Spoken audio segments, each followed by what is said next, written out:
Hey guys, it's Casey here. I thought I'd show off my computer today. I have a NZXT Source 210 Elite case. The motherboard is an M5A99FX motherboard, which you can see the box is still over there. It's got an FX 6300 overclocked to 4.6 gigahertz, a GTX 650 Ti boost graphics card, and I've got a second one coming. It's on the way. It should be here next week. I'm going to do an SLI setup. My power supply is a Corsair 600 watt power supply.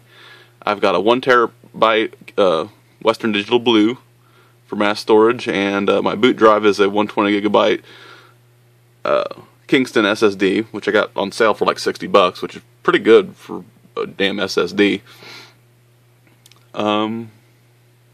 Just an Asus optical drive, which doesn't get used very often because I've got Steam like everybody else. This isn't a new build. I've been upgrading it a lot. I started off with a micro ATX motherboard, which was a gigabyte, but I didn't care for it because I couldn't SLI. And one GTX boost wasn't really enough, especially with Titanfall coming out here very shortly. And I want to run it on Ultra, so I upgraded a little bit. The other one coming is not an EVGA. The one I've got coming is an MSI, because these are getting really hard to find. I actually ended up paying about $50 more for the MSI one coming than I did for this one when it was new. It was quite a pain in the ass to find one that it was new. I almost had to buy a used one because some people on Amazon are wanting like $300-400 for these, and they are not worth that much. You can get a GTX 770 for that much.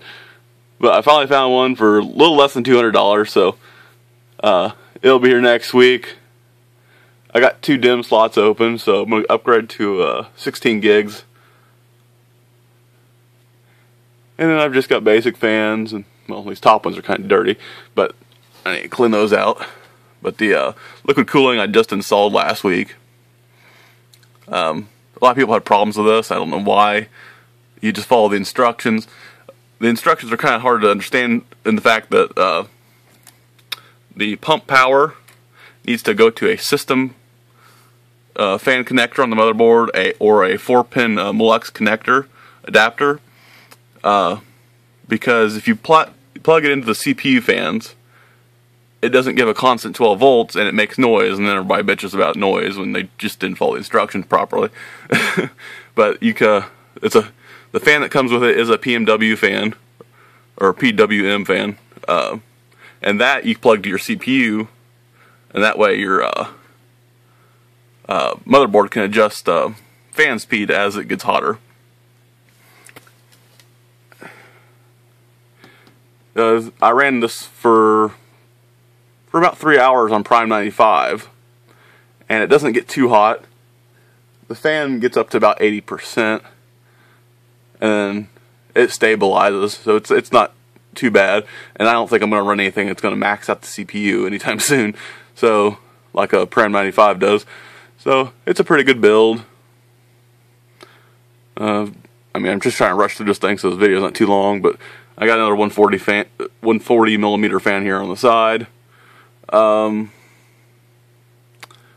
That's about it. I got green LEDs too, run along the side here. That's from NZXT also.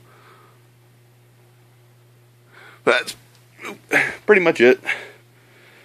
Now I have entered a NZXT contest, so I might be, if I win it, I'm gonna try and get it, because right now NZXT is giving away a Kraken CPU cooler and a GPU cooler and one of their Phantom cases. So I entered to win that. Well, entered it about 4 times, but so hopefully I win. But for right now, this will do. Like I said, my GPU should be here next week, and I'll probably post a real quick video next week of it with the second GPU installed. And then I'll probably post some gameplay videos so you all can see what it does and how it performs. Thanks for watching.